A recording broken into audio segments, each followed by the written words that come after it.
Welcome to Northwest Tech Show. I'm Dave Duncan, and this is a show where we talk about technology and how a better understanding of it can help you get better results at home, at work, and in your civic engagement. We're going to start things off, as we like to do, with a bit of Creative Commons from the good folks at twit.tv. This is from Tech News Weekly 53, Instabullies. This is Twit. So over the summer, I was chatting with a group of 8th graders who were shocked that one of the kids did not have an Instagram account. When asked why she didn't have one, the girl answered, "Insta hurt feelings. That's what my mom calls it." So how much bullying is really going on with teens on Instagram, and is it any different than what the rest of us all experienced as teens? To help answer this question, I'm joined by Atlantic staff writer and teen tech expert Taylor Lorenz. Hi. Hi, welcome back to the show.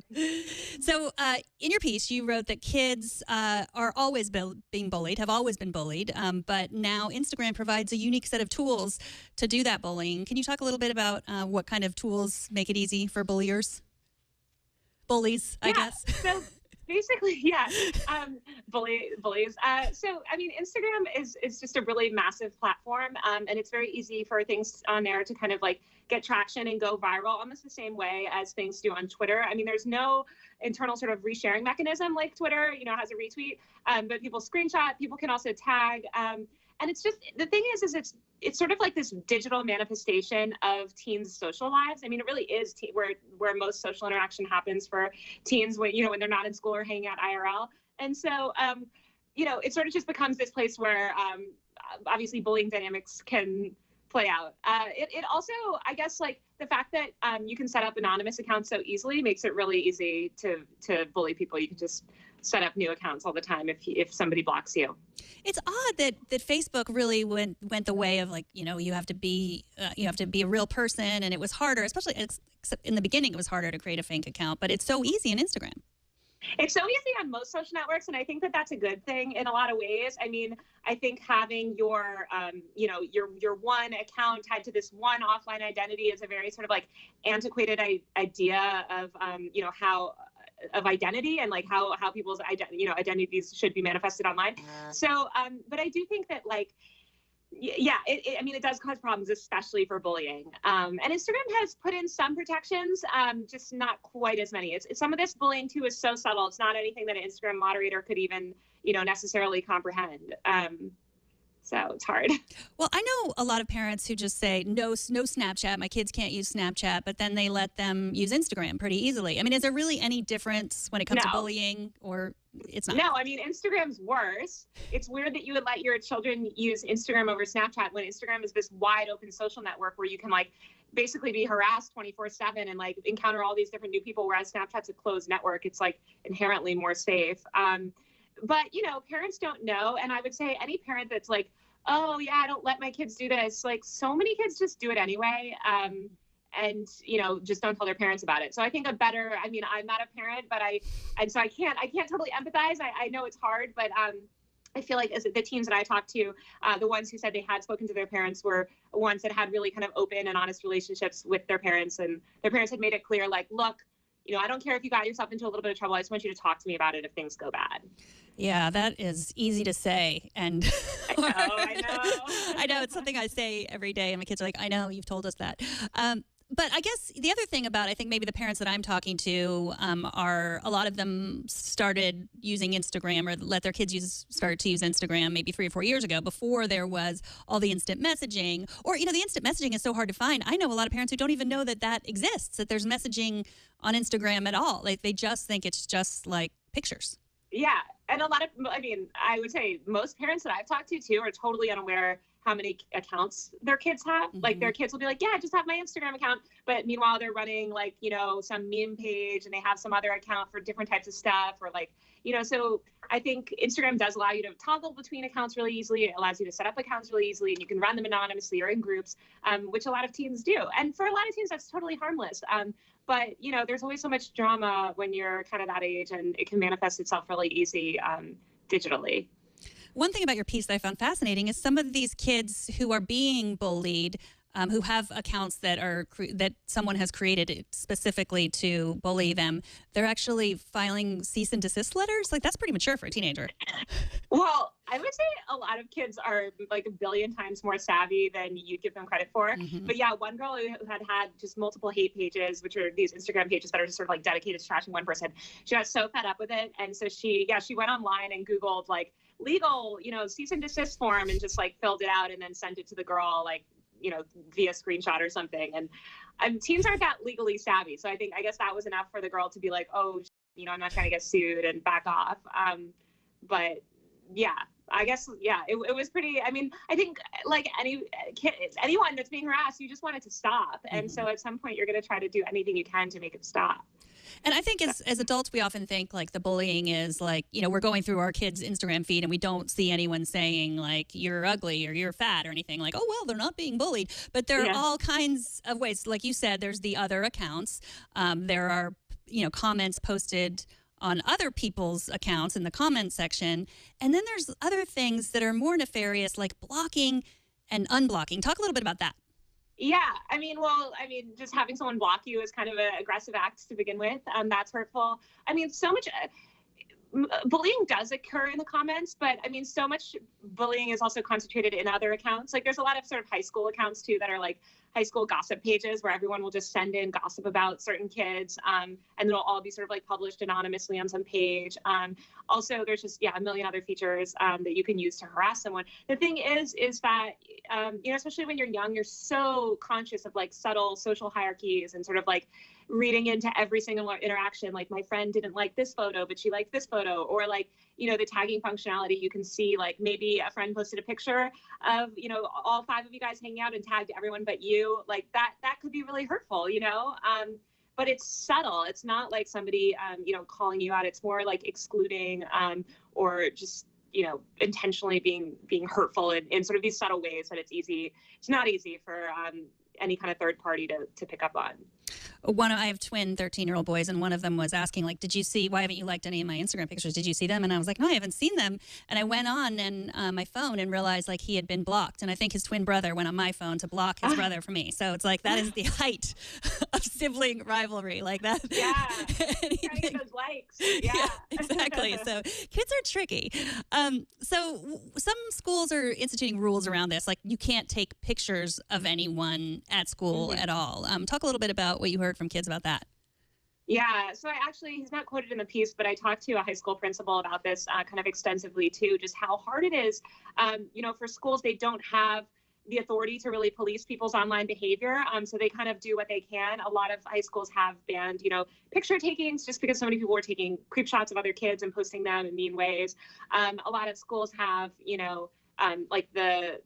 have Instagram completely blocked, like you can't access, it on the web or whatever. It's such a losing game. It's really hard. I mean, also like the principal I spoke to had, they had this assembly on bullying and kids were just like making mean memes of the principal the whole time in the assembly. It's really hard. And I think, but I still think like things like that assembly and these rules are necessary, even though kids are going to get around them and they're going to be mocked. Schools or administrators are going to be mocked for doing it. It still, I think, stems the problem, or at least communicates that it's not okay, and that this kind of behavior is not okay. Which is important. Yeah, I think sometimes when you get the like, oh, nothing's safe, like parents just give up. Like, you can't give up. You got to keep, keep trying. Yes. Yeah. Because, you can say like, oh, well, I'll try to limit Instagram. But you said kids are even using SoundCloud to bully each other. Oh, yeah. Well, kids use anything to bully each other. Like, kids use, and that's true for any kids of any generation. Yeah. Like, they'll just always use everything. So, there's a whole piece that could be written about all the other platforms kids use to harass each other. But yeah, this one poor girl had been okay, I don't know the exact high school drama that happened, but this other girl and guy wrote this entire like diss track against her, basically like saying all this bad stuff about her and posted it to SoundCloud, which is this sort of, file sharing site for music. And all these other kids immediately, updated it, put it in their Instagram bio, and she was devastated. And there was no, there's no recourse. You can't tell SoundCloud to take it down. The kids themselves obviously aren't going to take it down. So it can be really hurtful. Yeah. So, bullying is not okay. We all agree on that, hopefully. And all these tools, like, is nothing safe? Is everything safe? Like, what? I mean, to some extent, adolescents, this is what they're supposed to do, right? Like, it's some sort of like we're trying to figure out who we are, and we're not like this person and that person. So, what? When you talk to teenagers, what do they most want? Have you talked to them about what they most want from parents or adults, or even the technologies to help with this? Yeah. I mean, I think with solving bullying is really hard. There's so many safeguards that Instagram could put in place, but I think that as a platform, it doesn't seem like they really have taken harassment seriously. I mean, people get just as much harassment on Instagram as they do on Twitter, and Twitter has this bad rap and has had to have this whole public reckoning, and there's all this stuff happening on Instagram too. But I think, when it comes to bullying, it is really subtle. The kids that I spoke to all just said that they wish that their parents were more open. I mean, it's so hard because I've been in that position too. When you're a teenager, like, you're not really ever going to tell your parents everything. And it's embarrassing too. Like, a lot of the kids were like, I don't want to tell my mom. Like, I feel embarrassed about it. Kind of, they don't want to acknowledge it. Or they feel like their parents are going to make it worse, or like call that person's parents. But I will tell you one girl that, she did end up telling her mom, and the mom did call the other girl's mom, and it did stop. And it had been, she tried to resolve it on her own for months. So I think she was mortified in the moment, but ultimately glad that her mom did that. So, kids say like, oh, parents should just let us do whatever. Parents should just make it so we can trust them. But I think sometimes parents do have to step in and like mortify their kids a little bit to like resolve this. Taylor, thank you so much for joining us again. Taylor Lorenz is a staff writer at The Atlantic. She is Taylor Lorenz on Twitter. I just love, you do write about other things besides teens and technologies. Yeah. And so I love your work there. Thank you so much for joining us. Thanks. Talk to you soon. Bye. And you're listening to Northwest Tech Show on KMUZ. I'm Dave Duncan, and that was a Creative Commons clip from twit.tv, Tech News Weekly 53, Insta Bullies. So a lot to unpack from that. Again, this is the show where we talk about technology and how better understanding of it can lead to better outcomes at home, at work, and in your civic engagements. And this is an example of kind of the home and the civic engagements. This is, all the immaturity of childhood and all the reach of the 21st century. And sometimes the cyberbullies can be pretty sophisticated. All the same problems that we run in with bad guys as adults who are motivated by money, we run into with kids that are motivated by having power and hurting other people to make themselves feel better. I think a lot of this just comes from, fear and anxiety, really, and it comes out as, well, if I can beat the other person down first, then, I'll feel better, which is unfortunate. But there was some interesting pieces in there, like the one was new to me was going into your parents' account and blocking your sibling or something as a method of kind of getting at them. And I suppose that would be also applicable to peers, that get a hold of each other's phones, all sorts of mischief they can do. Posting, of course, I've, since the 80s, there's been the phenomenon of, someone's logged into a terminal and, you type something, some message, rude message or something as them when they're away. And even, right up to current times, a lot of times someone will walk away from their Facebook account or email account and leave it logged in, and mischief ensues when that's a public or semi-public computer. Even more often, I think, when it's someone it's like a family computer or a school computer or a workplace computer. People who actually know you and will get some sort of charge out of playing some prank on you are going to, find that and, take advantage.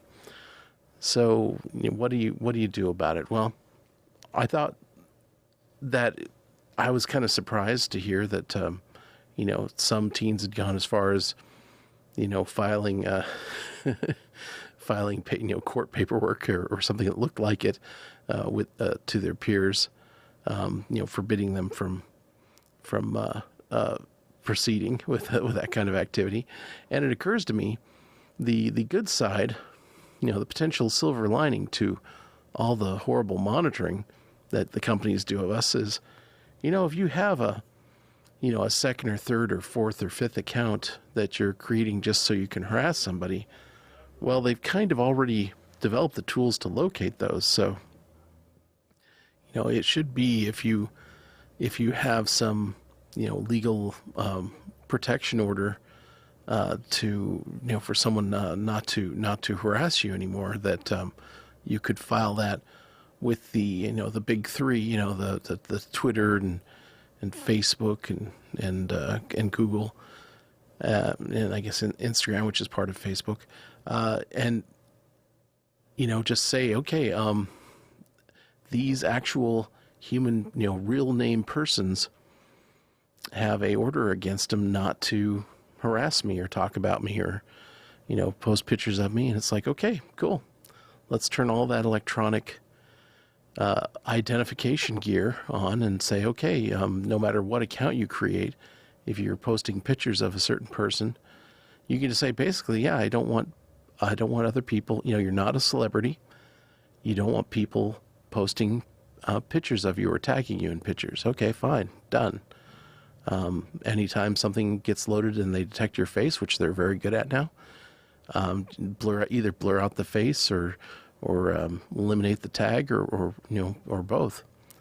That should be doable now, and automatically file, pass that information along to law enforcement, and say, okay, this person is violating their anti-harassment order, so here's the evidence. If they could make the process very easy, and they'd have to, because of the scale it's at, that anything they did like that, they'd have to make it they'd have to make it as automatic as a content ID takedown.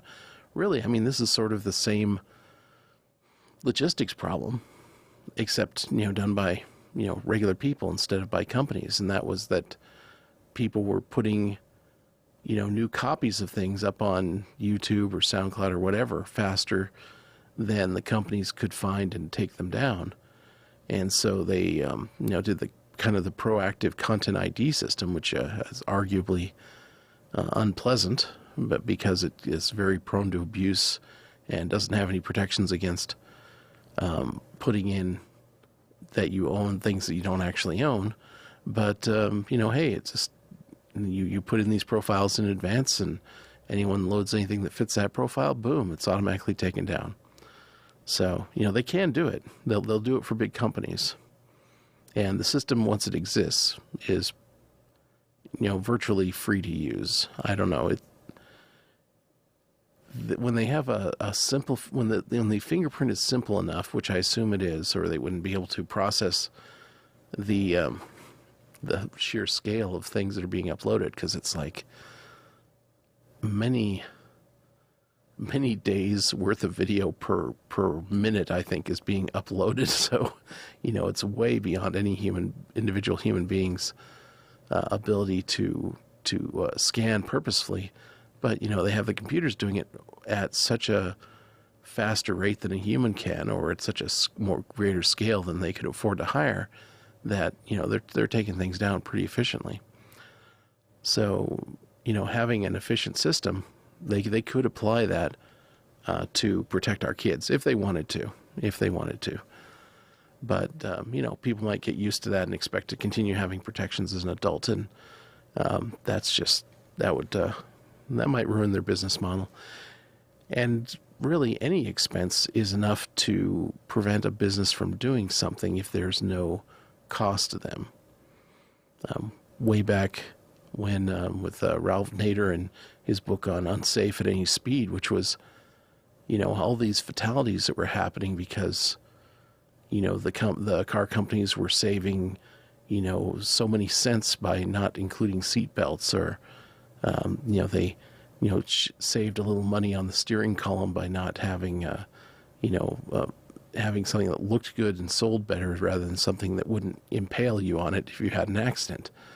On suspension systems that wouldn't roll over at unreasonably low speeds, or just bad centers of gravity. So when product liability really came in earnest to cars, and there was actually a consequence to the company for putting out stuff that was hurting people, then things got solved. It wasn't a market solution directly, because there was, I mean, sort of indirectly, it's like there was no cost to them for hurting people in certain ways, versus the money they saved.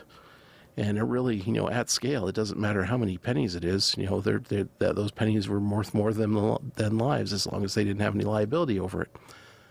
So, create the liability, and the solution will often follow. Now, there's a limit to that. Of course, that's the same kind of thinking that law enforcement has applied to the security of our infrastructure, which is versus the security versus privacy, which they they want the technologists to come up with some magic system that lets cops get into your private stuff at scale and for cheap.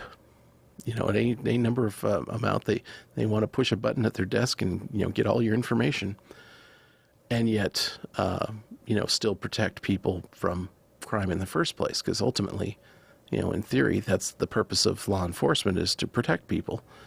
And if law enforcement itself is insisting that people leave themselves vulnerable to criminals in order so that they can, prosecute cases better, that's kind of a ridiculous state of affairs. So you have to watch the extremes of those kinds of things. But, within reason, certainly there are, first you have to say, okay, are there the tools to do this? It's like, yes, they've already gotten at least a certain level. And it's not perfect. Content ID, as I kind of hinted there, is deeply flawed in that, it does not allow you to explicitly say, at least for copyright, it's deeply flawed. It doesn't say, oh, by the way, here's part of my copyrighted show that actually wasn't copyrighted. So, in other words, knock copyright protection holes in what you're filing.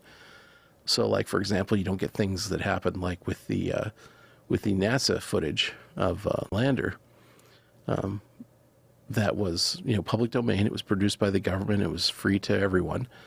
And a news show, of course, many news shows included that footage in their programs. And then one of them submitted their shows to the Content ID protection system, and boom, it says, oh, okay, this Lander footage is part of this, ABC or NBC or whatever newscast, and therefore this NASA place that's not a Content ID partner that seems to have the same footage, their copy is therefore a Content ID strike. So, yeah, they took down the original of what the stations were in copies of, on the idea that the original was the copy, and an illegal one at that. And it was ridiculous. But short of them manually, knocking those holes out, that stuff still happens today. So, and then this latest EU directive has potentially, or the new EU copyright law has potentially made this problem go exponential, in that it's like, oh, not just YouTube, but every place where users post any content should have a Content ID system, just like the one that doesn't work that's overly draconian at YouTube. It's like, okay, so that's overly draconian enforcement for everybody. Meaning essentially that the people with money and privileged positions in the systems will get to decide what speech is okay on the system, because they can claim any speech as their own. And yeah, if you go to court, you could probably eventually get them to turn it off and let you post your stuff. But by then the conversation has passed, the viral nature of it has been killed, and essentially you've been muffled. And what's the cost to the person who falsely claimed your stuff as theirs? Pretty much nothing. There is no, at least in Content ID, there doesn't seem to be any consequence for falsely claiming that stuff is theirs, because it is an extra legal system under the DMCA. I believe there are some penalties if you can do a copyright claim, and then they can say, no, this is mine, and then you affirm that you swear under oath basically that it is yours, and then it goes to court. And then if nothing else, you get, if you clearly didn't own it and you should have known that you didn't own it, then they can get you, if nothing else, they can get you for making a false statement under oath. So there is no such consequence when you have these extra legal systems. So if we keep doing this stuff, I think it needs to be somewhat brought under, it's like, okay, if you're going to implement this system, then you have to implement it to a certain degree. You can't just,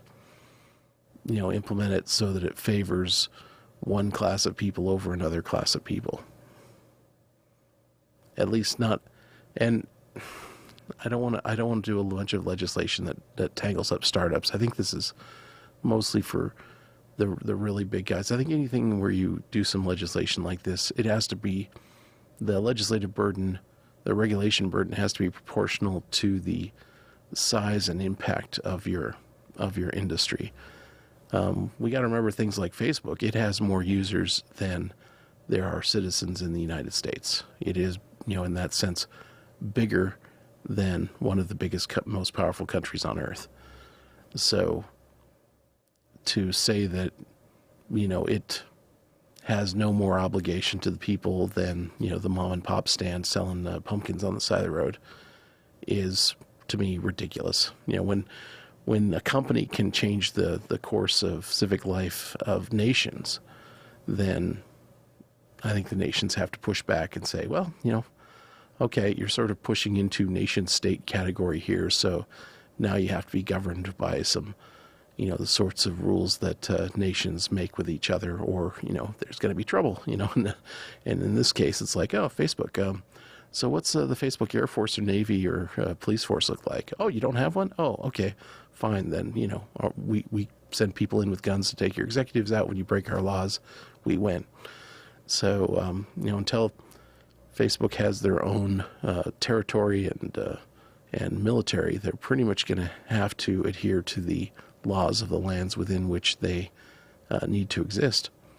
And that means a certain amount of responsibility to the citizens of those lands. So it's always a struggle. This is the business, the proper business of political and civic discourse, and it really works the best when more people get involved.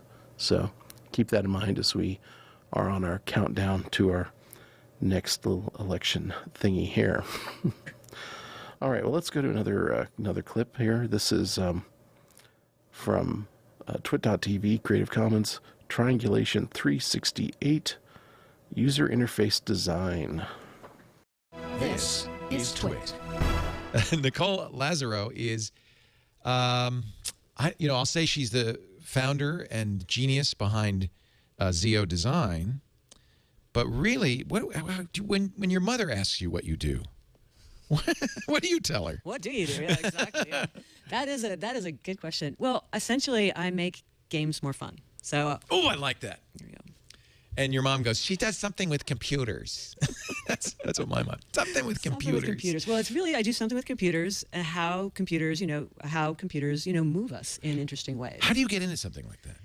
Well, I studied, psychology at Stanford, and I was really fascinated with. At Stanford, what I wanted to do is I wanted to have a double major in psychology and filmmaking, because I really wanted to understand, why does the language of film, why does the language of cinema work? Did you want to be a filmmaker? I wanted to be a filmmaker, and then I wanted to be a filmmaker, and then I discovered this thing called a computer. Yeah. And so then I wanted to be an interactive filmmaker. Ah. And so I wanted to be able to go into these worlds and and change things. Isn't that what a game is, really? Is interactive film? And then games started to come out. So we had Adventure, and I played Adventure on Lots, the low overhead time sharing computer. It was all on, all keyboard only. Colossal Cave, Crowther and Woods. Yeah. The 350 or the 651 version. I loved Adventure. I played so much Adventure. Exactly. Yeah, it was a lot of fun. And then this is the one where you're standing at the end of a road. There's a dark woods. There's a house, and you have to. And then a lot it's all of it was text. just text. It's all text. Go left. Go right. Go up. Go down. Throw axe. Yeah, and there'd be like, a little maze drawn out with ASCII characters, and you're like going after Oh, little you hat had the signs. graphic, the one with graphics. Oh, you had the fancy one. Fancy, I don't know. But they really, because it really captures your imagination. Like, where's and why It does, is and that? it's so simple. Yeah, it's so simple. And then later when so I went into interactive media. Yeah. So CD-ROMs came out. Apple launched the Macs, and then CD-ROMs came out. And so I really love this idea of, what could we do? Could we create these stories? This has been a real challenge, though, because storytelling normally is an arc. It's a beginning, a middle, and an end. A hero's journey. Yeah. You have to, and there's a very rigid almost structure to it. Right? Yeah. And so you've got this, in the language of cinema and film, it's all about creating these emotional highs, following a linear 3 acts. Path, right? 3-act structure. And then with games, interaction, you want to be have a lot of agency on the other axis, right? Right.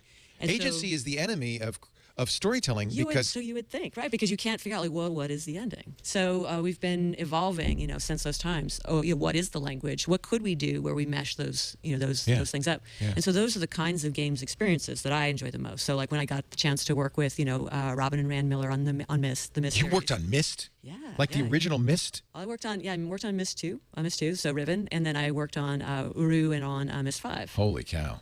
Yeah, they're such geniuses, and it's like you want to go to another world. It was the original. It was a puzzle game, but it was a very vivid. For those who don't know, and there are probably people under a certain age who don't know what we're talking about. MYST. Look it up, kids. And there is a version on the iPhone.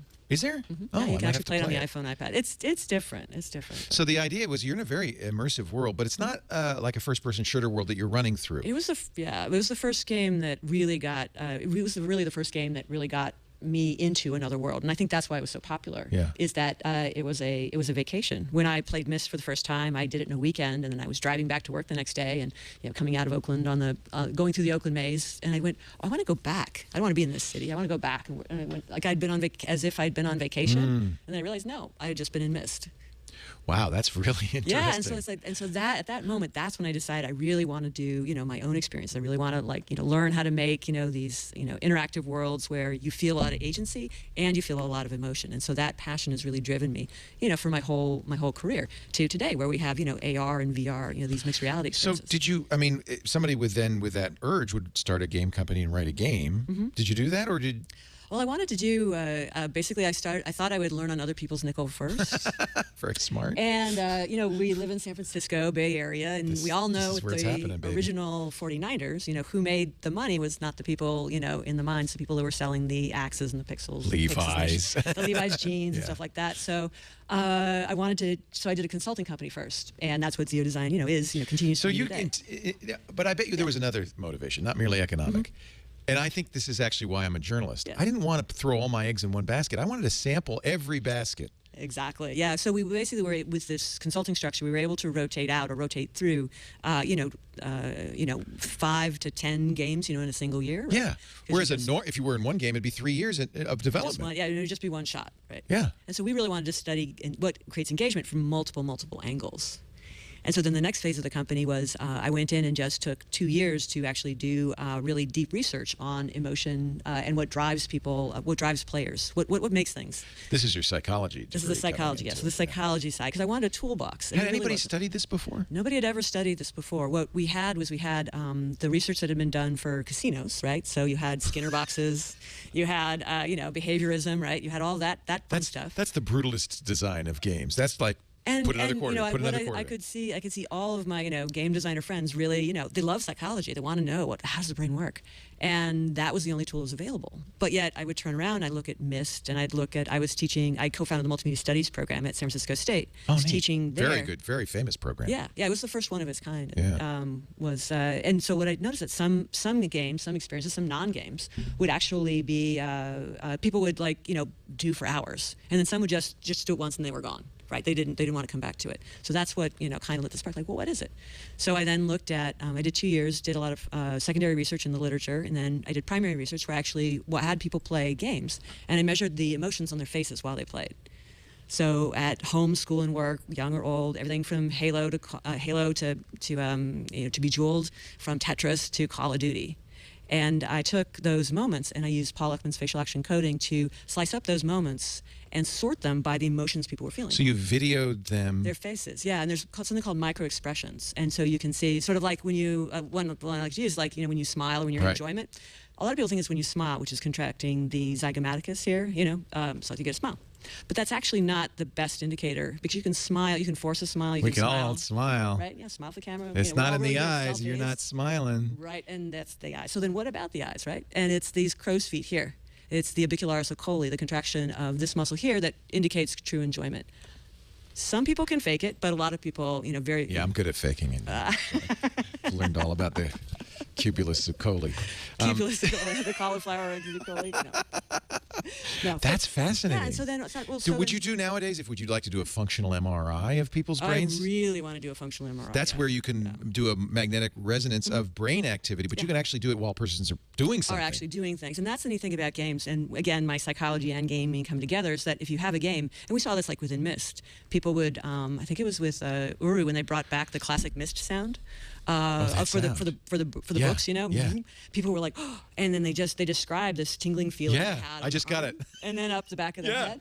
And what's amazing about that? I just got it. Well, yeah, that's the I'm classic getting it right sign now. I of- remember that sound. Yeah. And that's the classic feeling of wonder. That's actually the physical sensation of wonder. So the body is responding to something new, and it orients attention. And there's a whole I Can could you write make a whole book on game it. that does that? That's why Myst was so popular, because it creates curiosity, wonder and surprise, and it's the exploration in Myst that works really well with creating those emotions. And then if you had a game that had a different mechanic, we noticed that created different set of emotions. So like a first-person shooter game. Call of Duty does not give you a sense of wonder. No, well, yeah, no, it doesn't. In a sense, like if you think about the core loop anyway in Call of Duty, it puts stuff flying at your face, at eye level. That creates fear.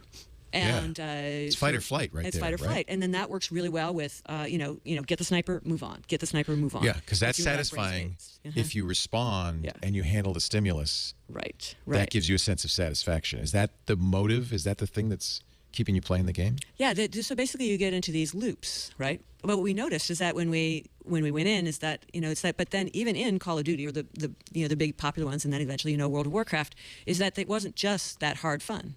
Is like in between battles, or if you're going into you go over a hill and suddenly there was this great vista, or in Halo, right? There were these moons. There and are planets. these wonderful moments. And so then we slipped back into what we call easy fun. So it's this exploration feeling.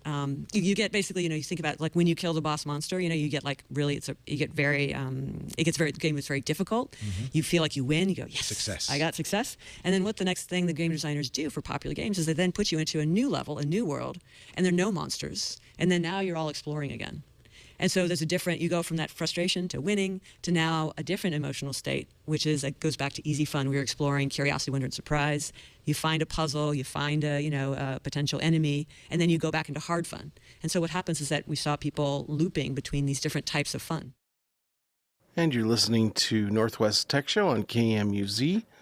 I'm Dave Duncan, and that was a Creative Commons clip from twit.tv, Triangulation 368, on user interface design in games. It's interesting, the art and science that goes into this process. We are, as human beings, kind of storytelling creatures. That's one of the things that distinguishes us from the other creatures, is that we can swap our experiences. We can put them in a story, and we can hear the stories of others, and we can process them as if it were something that happened to us. That's kind of built into our physiology. And so, when we read books and when we played video games, we get these same, and movies, books, movies, and now video games, we get the same kind of immersion, potentially. Some games are just puzzles and they're not a story, and it's just brain stimulation and problem solving. But when you can mix in these experiences, like they were talking about, I knew exactly when of the Myst books. Yeah, that's a very powerful trigger for that sense of wonder of, all of a sudden you're in a different subworld of the Myst world. And here's a whole new set of puzzles, and that you have to integrate into the larger whole. And that was an amazing experience. One was just that it was graphically so far ahead of its time, because most stuff was computer program style, computer generated pieces, where the computer generated stuff wasn't too sophisticated, and this was incorporating all these pre-drawn high-end pictures of this island, and and you go this direction and it links to this different set of pictures of the island, and you can kind of rotate your view around, and it gave you a sense of being in another place that in a very graphical and convincing and compelling way that hadn't happened before. The closest thing that happened is, as what Leo made reference to, the original adventure game, or Zork, or 1,000 other variations of it, where you're standing on a road next to a white boarded up house, and there's a message, there's a flag is up on the mailbox, and and you'd go through these and you'd kind of paint the picture.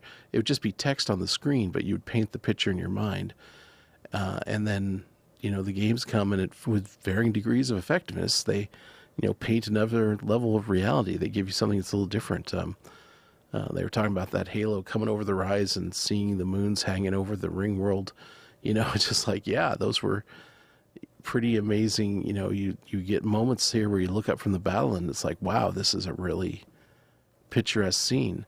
I was just thinking of a really compelling experience that a friend of mine had with Far Cry, running through these primordial jungles as a kind of proto-cave person, and building these skills and befriending animals and finding members of your tribe. And it was a very compelling story, as well as very compelling gameplay, and just a sense of wonder in the pictures and the sounds that were filling in the environment around you. And this has even been taken to the extremes of there's some forms of therapy that involve, like, so for PTSD, where they'll do some sort of graphic recreation of the kind of territories or whatever thing that is the trigger, and they put you on the right drugs so that your trigger doesn't activate, and so you kind of get practice of remembering or experiencing a certain thing and not having a profound reaction to it. And that helps it, so when in the real world, when you encounter a trigger and it's kind of been disarmed, because every time you remember something, you kind of unwrap and rewrap the memory in a certain way. And so if you can, to the degree that you do so and experience trauma every time you remember it, it makes the trauma deeper and deeper and self-reinforces. And if you can break that loop, then you can make it lighter and lighter until the trauma part of it just kind of fades away, and you just have the memory without all the emotional baggage that came with it. And that's the power, really, of video games, and that's sometimes with screens, but I think that was actually, they started using VR type gear to do those kind of recreations to the most authentic geese. And sometimes I think it's, I'm not familiar with the exact protocol, but I wouldn't be surprised if it starts off on a screen, or it starts off with talking about it and being able to talk about it without getting triggered, and then seeing similar scenes on a screen and not being triggered, and then being able to put on a VR rig and kind of be immersive in there and not be triggered. So I'm theorizing. I could see it working that way, but I know that VR rigs are helpful in that they are used in some way in that scenario. So it's going to be something not too far off from that. But yeah, it's a great science to it. And we can decide if we're having games that are based on fear, or we can decide if we're having games based on wonder. It's almost like designing a meal, right? You don't want to be all carbs or all fat or whatever. You mix things, and maybe you get something satisfying and wholesome. If you just go sugar, you destroy your body, or destroy your brain in the analog here. So I was just talking with someone about their kid playing Fortnite and trying to figure out if that was a good thing or a bad thing, if that's something they should join in on or not. And these massively multiplayer worlds, they a lot of times you have a headset and you can actually talk to your friends as you run around with them in a game. I did some Wastelands 2 with some friends, and that was pretty effective, even just on a regular flat screen. And sometimes it's the art that sells it. It was kind of a pseudo comic booky kind of look to it, but not quite. And it kind of took the fear edge off of things and kept the excitement, and of course kept the kind of team building of doing something with your friends. So there's good potential to these things, and Fortnite's interesting in that it has a whole mechanic where building things and ramps and getting tactical advantage and such and exploring and picking things up is a part of the gameplay, and of course everyone's dressed up in all sorts of ridiculous outfits. So again, I think that's something that kind of the world generally takes the horror edge off of things. Everything's just cartoony enough that it's still exciting without being terrifying. So, buses float through on balloons. It's got kind of a bit of whimsy to it. But what's final analysis? I don't know. We still, even as far as we've gone into these things, we're still early days enough that we don't know what the long-term effect, we don't really understand what we're doing. We know how to get people to pay attention to things, for their good or for ill, but, we can measure, it's like, oh, we do this and they stay on longer. We can do that sort of stuff, and that's kind of potentially a little bit sinister. Hopefully we'll start adding in the thing of and how does it change their brain. But, we're still figuring out how we work, and when you haven't got that figured out, then figuring out how things affect us is somewhat problematic. But there are things we can figure out, and we'll just have to keep our eyes open. But I think, when you don't know all of how things pan out, this is the rule I fall back on.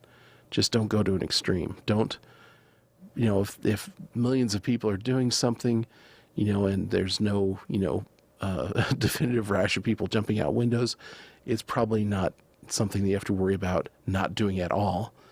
But meanwhile, don't be the person that does it more than anyone else, because any bad effects, you're going to be the one who gets it. So do a middle path. Do enough that you're having fun, but not enough that, you go into withdrawal when you stop. Because that's almost the definition of when something is destructive, is when it interferes with you, living your life outside of it. So, just kind of self-check every once in a while, check in.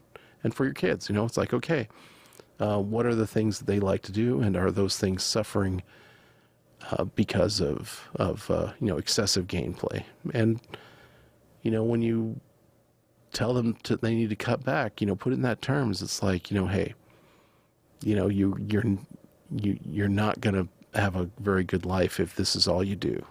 You need to maintain some ability. The less time you spend in the real world, the more of a hassle the real world's going to be.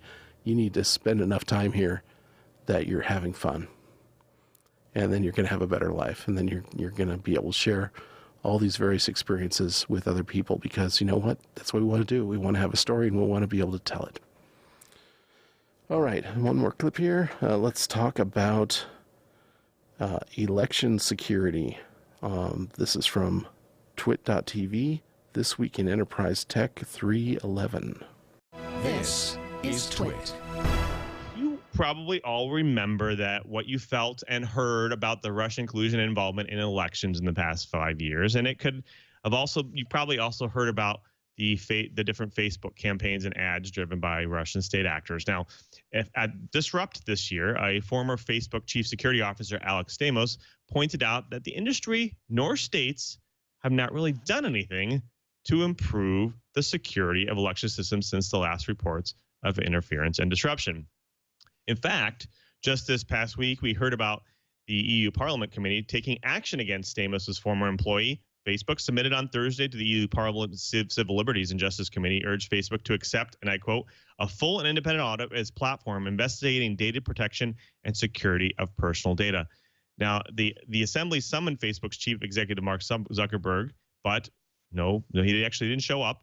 And the political consulting, they actually wanted to talk about the allegations against the political consulting firm Cambridge Analytica used the data of millions of Facebook users to target voting during a political campaign. The resolution also urges European justice authorities to investigate any alleged misuse of online political space by foreign forces. Now, this is just the beginning of organizations, the government organizations trying to take account for some of this stuff. But again, in the election space, there really hasn't been too much improvement here. Now, a new report from the National Academies of Science and Engineering and Medical says that to protect the integrity and security of U.S. elections, all local and state and federal elections should be conducted using human-readable paper ballots by 2020 in the presidential election. Now, this is interesting. I want to throw this over to you guys because they're basically saying, just do away with all the electronic stuff. It's time to move back to the old style thing.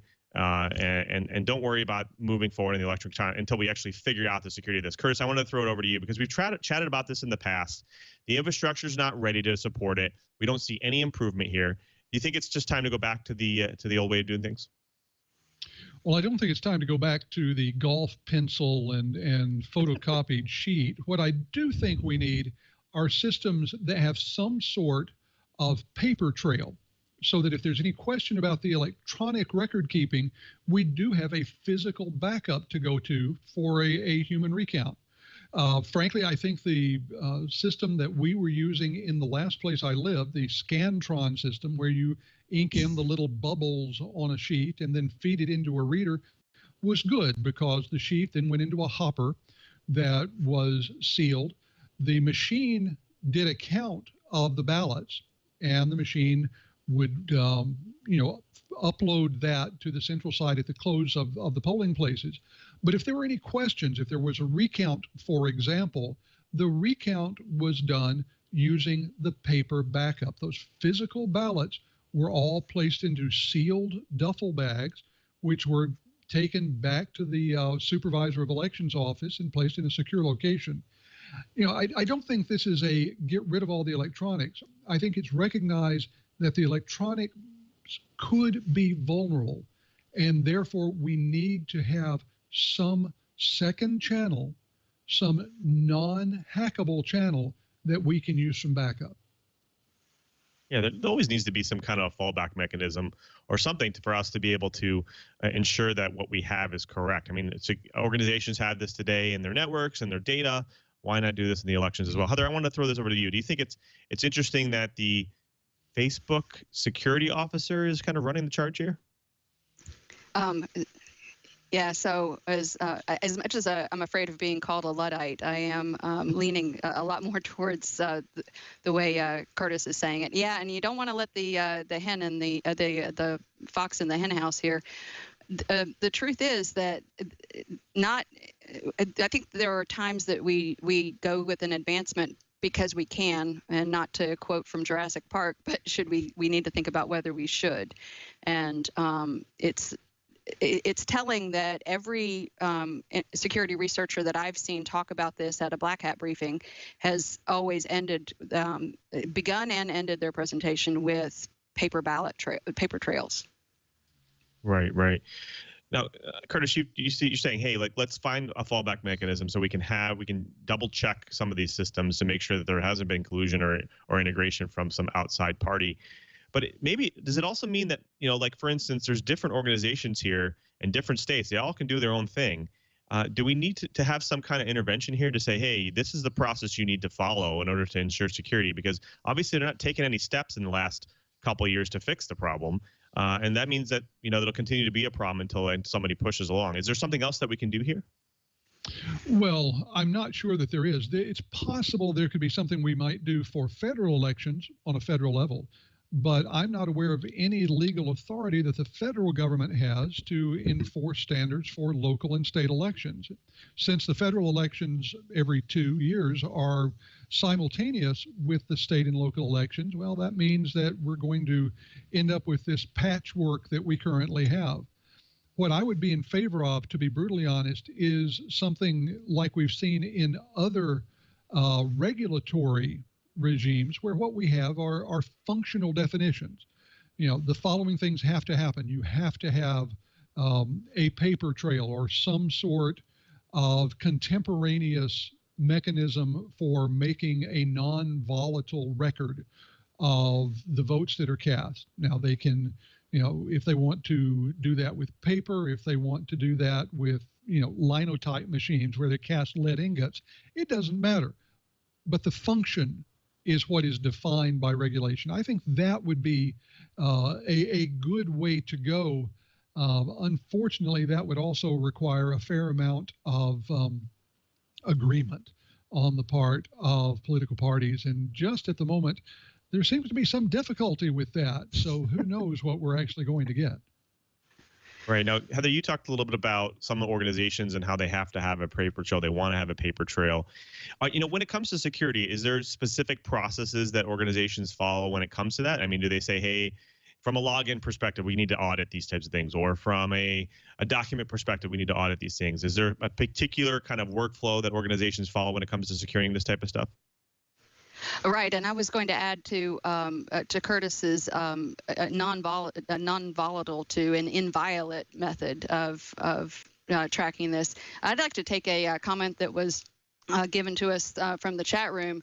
Emily the Strange pointed out that hackers will find a way, and she said it in reference to something else. But the truth is that if there is a will, and these have become increasingly elections have become increasingly contentious and increasingly important on both sides. I think that it's something that we really need to get serious about, and looking at the methodology to and not just find a way to do this, but be brutal about implementing it. And you're listening to Northwest Tech Show on KMUZ. That was a Creative Commons clip from the good folks at twit.tv. That was from This Week in Enterprise Tech 311, talking about election security. Yeah, so I got to admit, when electronic elections came up, I was very pro. And now we've seen. I mean, I never imagined that things would be deployed that were so trivial to hack.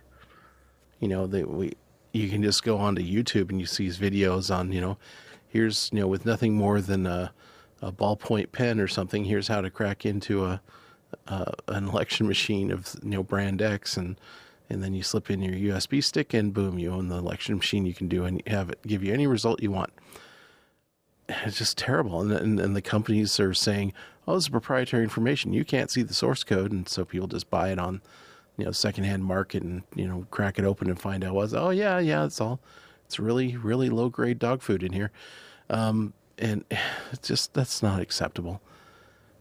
It's just really not. It's like, okay.